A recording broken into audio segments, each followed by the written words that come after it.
தேவனுக்கே மகிமை உண்டாவதாக. இன்றைக்கு நாம் தியானிக்கப் போகிற செய்தியின் தலைப்பு கர்த்தர் போஷிப்பார். நாம் தியானிக்கப் போகிற செய்தியின் தலைப்பு கர்த்தர் போஷிப்பார். சங்கீதம் 34 10 சங்கீதம் 34:10. சிங்கக்குட்டிகள் தாழ்ச்சி அடைந்து பட்டினியாயிருக்கும், கர்த்தரை தேடுகிறவர்களுக்கோ ஒரு நன்மையும் குறைபடாது. சிங்கக்குட்டிகள் தாழ்ச்சியடைந்து பட்டினியாயிருக்கும், கர்த்தரை தேடுகிறவர்களுக்கோ ஒரு நன்மையும் குறைபடாது. ஏன் குறைபடாது என்று பார்த்தால், எரேமியா 31:14. என் ஜனங்கள் நான் அளிக்கும் நன்மையினால் திருப்தி ஆவார்கள் என்று கர்த்தர் சொல்கிறார். ஏன் குறைபடாது என்று பார்த்தால், ஆண்டவர் சொல்றாரு, என் ஜனங்கள் நான் அளிக்கும் நன்மையினால் திருப்தி ஆவார்கள் என்று கர்த்தர் சொல்கிறார். சங்கீதம் 81:16 பார்க்கிறோம், உச்சிதமான கோதுமையினால் அவர்களை போஷிப்பார், கண்மலையின் தேனினால் உன்னை திருப்தியாக்குவேன் என்றும் கர்த்தர் சொல்கிறார். கண்மலை தேனினாலும் உன்னை திருப்தியாக்குவேன், உச்சிதமான கோதுமையினாலும் அவர்களை போஷிப்பார், கண்மலையின் தேனினாலும் உன்னை திருப்தியாக்குவேன் என்று கர்த்தர் சொல்கிறதை பார்க்கிறோம். தாவீது சொல்கிறார் சங்கீதம் 23:1, கர்த்தர் என் மேய்ப்பராயிருக்கிறார், நான் தாழ்ச்சி அடையேன் என்று சொல்கிறார். கர்த்தர் நம் மேய்ப்பராய் இருக்கும்போது நாம் தாழ்ச்சி அடைவது எது? சிங்கக்குட்டிகள் தாழ்ச்சி அடைந்து பட்டினியாயிருக்கும், கர்த்தரை தேடுகிறவர்களுக்கோ ஒரு நன்மையும் குறைபடாது என்று சொன்னது தாவீது சங்கீதம் 23:1 பார்க்கிறோம். கர்த்தர் என் மேய்ப்பராயிருக்கிறார், நான் தாழ்ச்சி அடையேன் என்று சொல்கிறார். கர்த்தர் நம்மளை போஷிக்கிறதுனால நாம் தாழ்ச்சி அடைந்து போவதே இல்லை, குறைப்பட்டு போவதே இல்லை. கர்த்தர் நம்மை திருப்தி ஆக்குகிற தேவனாயிருக்கிறார். சரி, இப்பொழுது கர்த்தர் யாரையெல்லாம் போஷித்தார் என்று ஒரு சிலரை பார்ப்போம். வேதத்தில் நிறைய பேரை போஷித்திருக்கிறார், நம்மளையும் ஆண்டவர் போஷித்து கொண்டு தான் இருக்கிறார். வேதத்திலிருந்து ஒரு சிலரை நாம் பார்ப்போம், ஒரு சில சம்பவங்களை, ஒரு சிலரை நாம் பார்ப்போம். ஆதியாகமம் 2:8-9 பார்க்கிறோம், தேவனாகிய கர்த்தர் கிழக்கே ஏதேனும் ஒரு தோட்டத்தை உண்டாக்கி தாம் உருவாக்கின மனுஷனை அதிலே வைத்தார். ஏதேன் தோட்டத்தில் யாரை வைத்திருக்கிறாரு? தாம் உண்டாக்கின மனுஷனை அதில் வைத்தார். தேவனாகிய கர்த்தர் கிழக்கே ஏதேன் என்னும் ஒரு தோட்டத்தை உண்டாக்கி தாம் உருவாக்கின மனுஷனை அதிலே வைத்தார். 9 பார்க்கிறோம், ஆதாம் ஏவாள் இருவரும் அந்த தோட்டத்துக்குள்ளே இருந்ததாக நாம் பார்க்கிறோம்.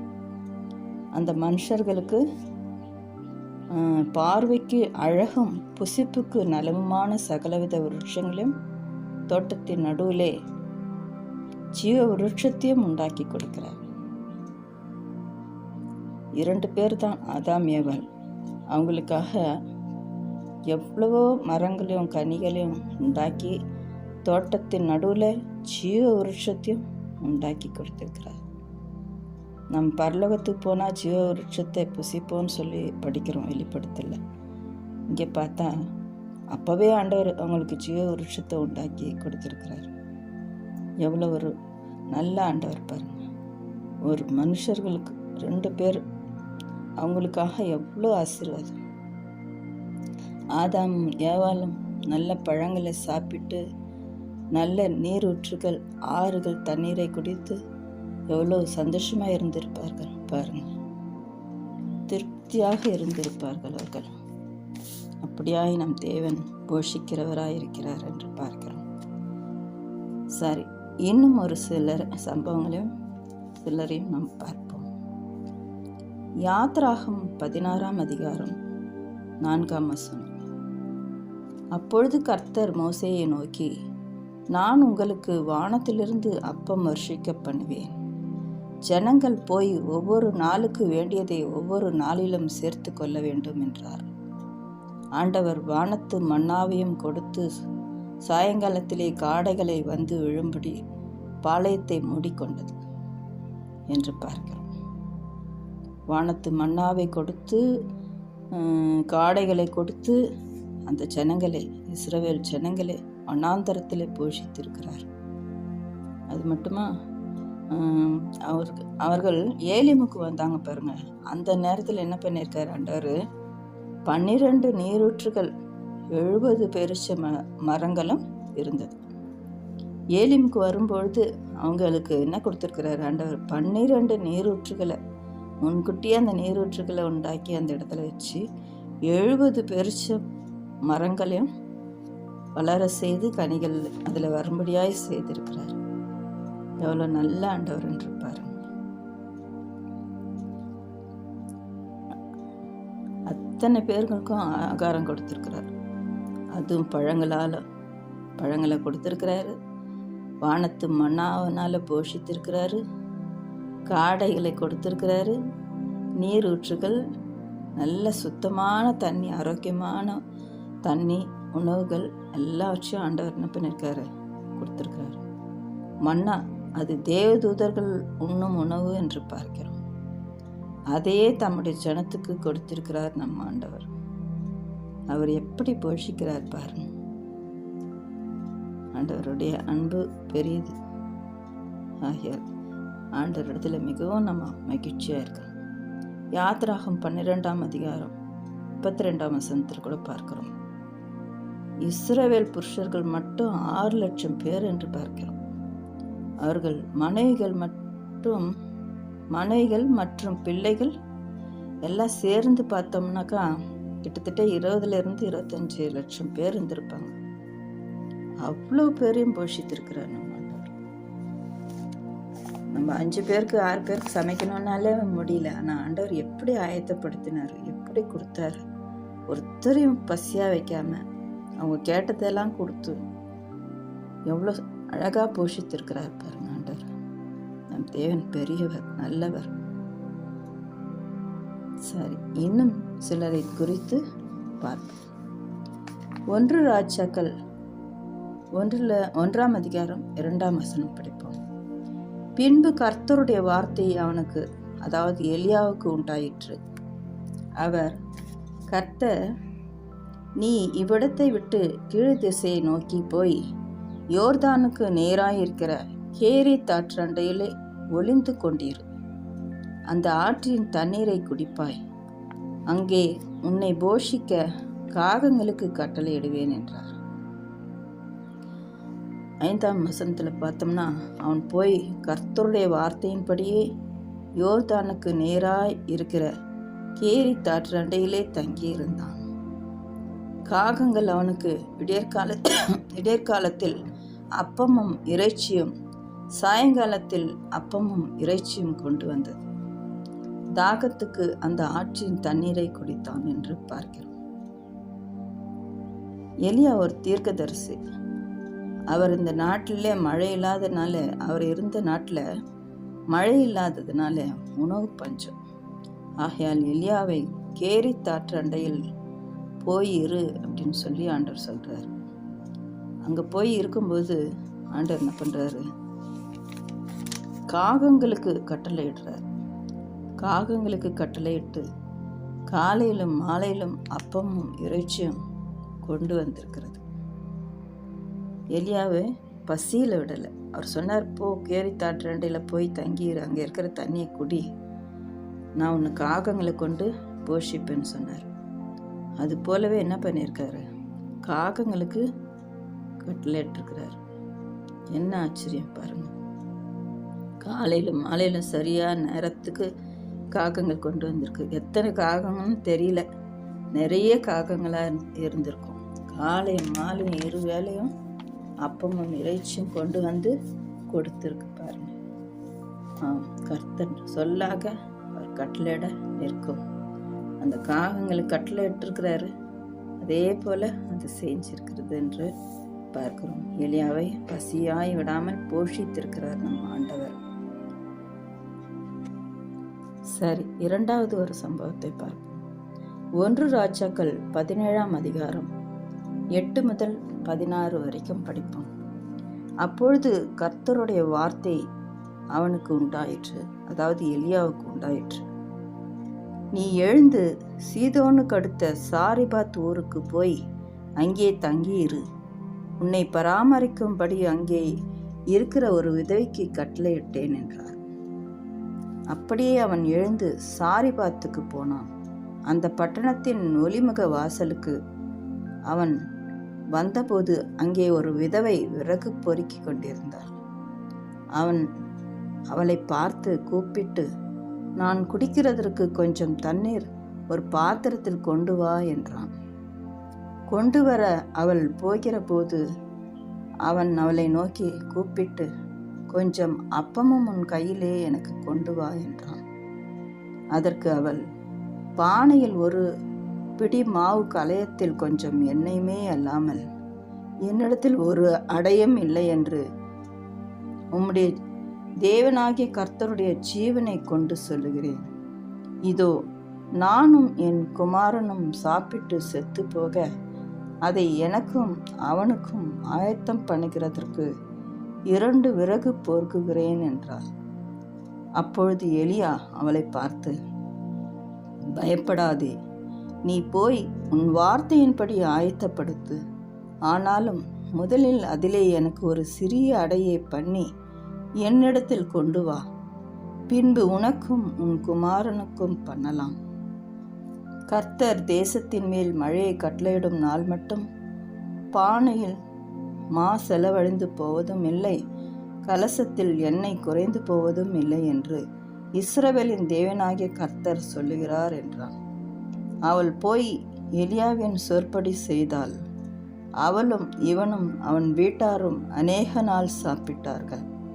கர்த்தர் எலியாவை கொண்டு சொன்ன வார்த்தையின்படியே பானையிலே மா செலவழிந்து போகவும் இல்லை, கலசத்தில் எண்ணெய் குறைந்து போகவும் இல்லை என்று பார்க்கிறோம். இங்கே பாருங்க, இந்த அம்மாவுக்கு கணவர் இல்லை. அந்த விதவைக்கு எலியா போன வீட்டில் கணவர் இல்லை. அவங்க ஒரு விதவை. அவங்களுக்கு ஒரு மகன், அவரு இறந்து போயிட்டார். ஆகையால் வீட்டில் ஒரே வறுமை, ஒன்றுமே இல்லை. கடைசியாக ஒரு கைப்பிடி மாவும் கலசத்தில் கொஞ்சம் எண்ணெய் மட்டும் இருந்தது. அதை கடைசியாக சாப்பிட்டுட்டு சாக வேண்டும் என்று எண்ணிக்கொண்டு வெளியே வர்றாங்க. விறகு பொறுக்கி கொண்டிருக்கு போது அந்த நேரம் சரியாக அவங்க வீட்டுக்கு எலியா வர்றார். அந்த அம்மாவிடம் கொஞ்சம் தண்ணி தாமா என்று கேட்கிறார். அந்த அம்மா தண்ணீர் எடுக்க போகிற போது கொஞ்சம் அப்பமும் கொண்டு வா என்று சொல்வதை பார்க்கிறோம். நாமளாக இருந்தால் என்ன சொல்லும்? என் வீட்டில் ஒன்றுமே இல்லை, நீ வேற வந்துட்ட, ஏதோ தண்ணீர் கேட்டியா, குடிச்சிட்டு போவியா என்று அந்த சூழ்நிலை சொல்லியிருப்போம். ஆனால் அதற்கு அவள், பானையில் ஒரு பிடி மாவும் கலயத்தில் கொஞ்சம் எண்ணெயுமே அல்லாமல் என்னிடத்தில் ஒரு அடையும் இல்லை என்று உம்முடைய தேவனாகிய கர்த்தருடைய ஜீவனை கொண்டு சொல்லுகிறேன். இதோ நானும் என் குமாரனும் சாப்பிட்டு செத்து போகலாம் என்று அந்த அம்மா சொல்கிறத பார்க்க, செத்து போகலாம் என்று நினச்சி இருந்தோம், அந்த நேரத்தில் நீங்கள் வந்திருக்கீங்களேன்ற மாதிரி அந்த அம்மா சொல்கிறாங்க. அவங்க உண்மையே பேசினாங்க. அந்த இடத்துல கர்த்தரை நடுவிலே கொண்டு வராங்க பாருங்க. அவங்க உண்மையாக சொல்கிறாங்க, இருக்கிறத சொல்கிறாங்க, பெருமையாக எதுவும் சொல்லாமல் உண்மையாக சொல்லிடுறாங்க. என்கிட்ட தான் இருக்குது, என் சூழ்நிலை தான் அப்படின்ட்டு உண்மையாக சொல்கிறாங்க. அது மட்டும் இல்லை, உம்முடைய தேவனாகிய கர்த்தருடைய ஜீவனை கொண்டு சொல்கிறேன்ட்டு அந்த இடத்துல நடுவில் கர்த்தரை நினைக்கிறாங்க பாருங்க. அதனால ஆண்டவர் அவங்கள நினைக்கிறாரு. அப்போ எலியா என்ன சொல்கிறாரு அவளை பார்த்து, பயப்படாதே, நீ போய் உன் வார்த்தையின்படி ஆயத்தப்படுத்து. ஆனாலும் முதல்ல அதில் எனக்கு ஒரு சிறிய அடைய பண்ணி என் இடத்துல கொண்டு வா அப்படின்னு சொல்கிறாரு. அது போலவே அந்த அம்மா என்ன செய்கிறாங்க, அந்த தேசத்தில் மழை பெய்கிற வரைக்கும் அந்த அம்மா வீட்டில் மாவும் எண்ணெயும் குறையாமல் ஆண்டவர் ஆசீர்வதிக்கிறத பார்க்கணும். அது போலவே அந்த அம்மா போய் செய்கிறாங்க. அப்போது செய்யும்பொழுது எலியா சொன்னது போலயே மழை பெய்கிற வரைக்கும் தேசத்தில் உங்கள் வீட்டில் பஞ்சம் இருக்காது அப்படின்னு சொன்னது போலவே அந்த பானையில் மாவு குறையாமலும் கலசத்தில் எண்ணெய் குறையாமலும் ஆசீர்வதித்திருக்கிறார் என்று பார்க்கிறோம். போஷித்திருக்கிறார். எலியாவையும் போஷித்திருக்கிறாரு. அந்த வீட்டுக்கு போன எலியாவையும் போஷித்திருக்கிறாரு. எலியா அந்த அம்மா விதவையும் அவங்க மகனையும் கூட போஷித்திருக்கிறார் என்று பார்க்கிறோம். தேவன் எவ்வளோ அன்புள்ள தேவன் பாருங்க. எலியாவுடைய சூழ்நிலையும் அறிந்திருக்கிறாரு. அந்த விதவை தாயினுடைய சூழ்நிலையும் ஆண்டவர் அறிஞ்சிருக்கிறார். கர்த்தரை தேடுகிறவர்களுக்கோ ஒரு நன்மையும் குறையக்கூடாது. அடுத்ததான் நம்ம பார்க்க போகிறது மார்க்கு 8ஆம் அதிகாரம் 1 முதல் 9 படிக்கலாம். 8ஆம் அதிகாரம் 1ஆம் வசனத்திலிருந்து 9ஆம் வசனம் வரைக்கும் படிப்போம். அந்த நாட்களிலே திரளான ஜனங்கள் கூடி வந்திருக்கையில் அவர்கள் சாப்பிடுகிறதற்கு ஒன்றுமில்லாத போது இயேசு தம்முடைய சீஷரை அழைத்து, ஜனங்களுக்காக பரிதபிக்கிறேன். இவர்கள் இப்பொழுது என்னிடத்தில் தங்கியிருந்து 3 நாள் சாப்பிட ஒன்றுமில்லாதிருக்கிறார்கள். இவர்களில் சிலர் தூரத்திலிருந்து வந்தவர்களாகையால் நான் இவர்களை பட்டினியாய் வீட்டிற்கு அனுப்பிவிட்டால் வழியில் சோர்ந்து போவார்களே என்றார். அதற்கு அவருடைய சீஷர்கள், இந்த வனாந்தரத்திலே ஒருவன் எங்கே இருந்து அப்பங்களை கொண்டு வந்து எத்தனை பேர்களை திருப்தியாக்கக்கூடும் என்றார்கள். அதற்கு அவர், இயேசு, உங்களிடத்தில் எத்தனை அப்பங்கள் உண்டு என்று கேட்டார். அவர்கள் 7 அப்பங்கள் உண்டு என்றார்கள்.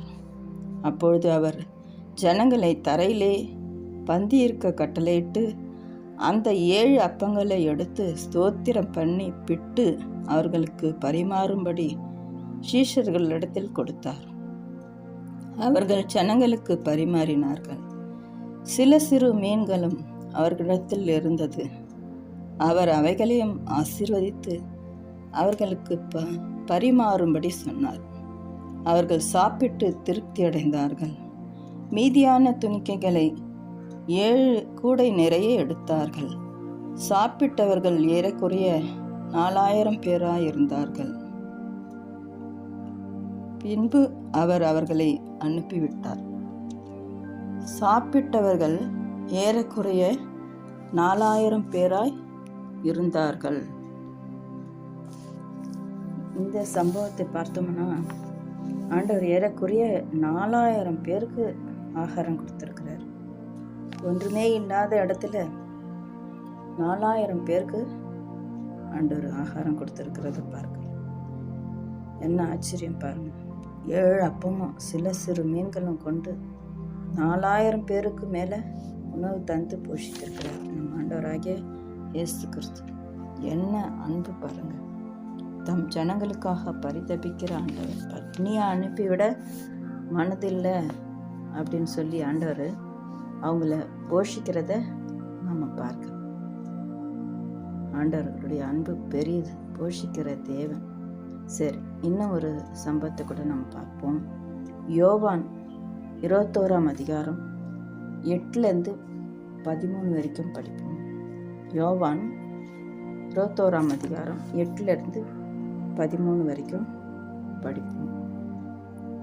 மற்ற சீஷர்கள் கரைக்கு ஏறக்குறைய 200 முழ தூரத்தில் இருந்தபடியினால் படவில் இருந்து கொண்டே மீன்களுள்ள வலையை இழுத்து கொண்டு வந்தார்கள்.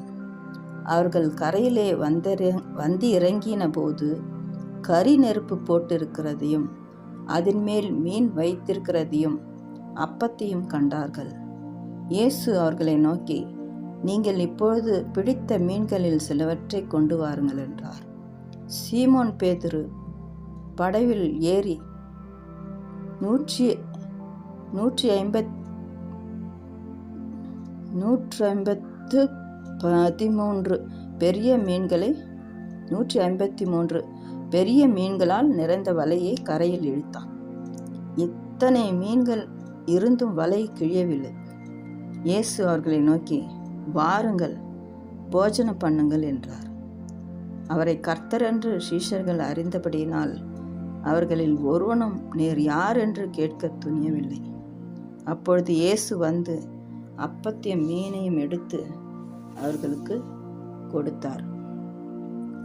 இதில் பார்த்தோம்னா சீஷருங்க போய் மீன் பிடிச்சிட்டு வராங்க. ஆண்டவர் உயிர் தெழுந்த பின்பு நடக்கிற சம்பவம் இது. சீஷருங்க போய் மீன் பிடிச்சிட்டு வராங்க. அப்போ அந்த இடத்துல அவங்க இறங்கி வரும்போது பசியாக இருப்பாங்கன்றதை ஏசப்பா அறிஞ்சு என்ன பண்ணுறாரு, ஏசப்பாவே அடுப்பு மூட்டி மீன்களை பொறித்திருக்கிறார் என்று பார்க்கிறோம். 12ஆம் வசனத்தில் பார்க்கிறோம், இயேசு அவர்களை நோக்கி வாருங்கள் போஜனம் பண்ணுங்கள் என்றார். வாருங்கள் போஜனம் பண்ணுங்கள் என்று சீஷர்களுக்கு கொடுக்கிறத பார்க்கிறோம். 13ஆம் வசனம், அப்போது இயேசு வந்து அப்பத்தையும் மீனையும் எடுத்து அவர்களுக்கு கொடுத்தார் என்று பார்க்கிறோம். சீஷர்களுக்காக உணவு செய்து கொடுக்கிறார் தம் கைகளினாலே. நம் ஆண்டவராகிய இயேசு கிறிஸ்து எத்தனை அன்பு, எத்தனை பாசம் பாருங்க. அவருடைய கைகளினாலே சமைத்து அந்த மீனை பொரித்து வாங்க சாப்பிடலான்னு சொல்லி கூப்பிடுறார் சீஷர்கள். வருங்காலத்தில் அவங்க எவ்வளோ பெரிய ஊழியம் செய்ய போகிறாங்கன்றது அவருடைய மனசில் எவ்வளோ ஆசையாக இருந்திருப்பார். அதனால் சீஷர்களுக்காக நம்ம இதை செய்யலான்ற மாதிரி அவர் மீன் பொரித்து அவங்களுக்கு வாங்க சாப்பிடலாம் அப்படின்னு கூப்பிடுறார். நீதிமொழிகள் 12:18 கூட பார்க்கிறோம், கர்த்தர் தமது ஊழியக்காரரின் சுகத்தை விரும்புகிறார் என்று பார்க்கிறோம். கர்த்தர் என்ன பண்ணுறாராம், தம்முடைய ஊழியக்காரரின் சுகத்தை விரும்புகிறார் என்று பார்க்கிறோம். தம்முடைய ஊழியக்காரனாகிய எலியாவையும் போஷித்தார், சீஷர்களையும் போஷிக்கிறார் என்று நம்ம பார்க்கிறோம். எரேமியா 31:14 பார்க்கிறோம், என் ஜனங்கள் நான் அளிக்கும் நன்மையினால் திருப்தியாவார்கள் என்று ஆண்டவர் சொல்றார். அது போலவே இஸ்ரவேலரையும் விதவையும் இயேசுவிடம் அந்த ஜனங்களையும் திருப்தியாக போஷிக்கிறார். நம்மையும் அப்படியே தான் நடத்துவார், நம்மையும் அப்படியே போஷிப்பார் ஆண்டவர். தாவீது சொன்னது போலவே சிங்கக்குட்டிகள் தாழ்ச்சியடைந்து பட்டினியாய் இருக்கும். கர்த்தரை தேடுகிறவருக்கோ ஒரு நன்மையும் குறைபடுவதில்லை. ஏனென்றால் கர்த்தர் நம்முடைய மேய்ப்பராயிருக்கிறார். ஆகியால் நாம் தாழ்ச்சி அடைவதில்லை, குறைபடுவதில்லை. கர்த்தர் நம்மளை போஷிக்கிறவராயிருக்கிறார். ஆகையால் நாம் குறைப்பட்டு போவதே இல்லை என்று நாம் பார்க்கிறோம். நம்மை ஆண்டவர் போஷித்து நம்மளை குறையெல்லாம் நிறைவாக்கி நடத்துவாராக. அவரே நம்மளை போஷிக்கிற தேவனாயிருக்கிறார். ஆகையால் அவரிடத்துல நாம் எதிர்பார்த்து காத்து கொண்டிருப்போம். அவர் நம்மை போஷித்து நடத்துவார். நம்பிக்கையோடு இருங்க, தைரியமாக இருங்க. கர்த்தர் நம்மை காப்பாற்றுகிற தேவன். தாழ்ச்சி அடைந்து பட்டினியாக இருக்க ஒரு நாளும் விட மாட்டார். சிங்கக்குட்டிகள் கூட தாழ்ச்சி அடைந்து பட்டினியாக இருக்கும். கர்த்தரை தேடுகிறவர் நமக்கோ ஒரு நன்மையும் குறையப்படாது. ஏனென்றால் என் ஜனங்கள் நான் அளிக்கும் நன்மையினால் திருப்தியாவார்கள் என்று கர்த்தர் சொல்றார். அவருடைய நன்மையை பெற்று, அவருடைய போஷிப்பை பெற்று நாம் சிங்கக்குட்டிகள் இல்லை, சிங்கங்களைப் போல நம்ம யூதராஜா சிங்கத்தினுடைய குட்டிகளாய் நாம் இருப்போம். ஆமென். இந்த வார்த்தைகளை தேவன் தாமே உங்களுக்கு ஆசீர்வாதமாய் மாற்றி தருவாராக. இயேசு கிறிஸ்துக்கே மகிமை உண்டாகட்டும். ஆமென். அல்லேலூயா.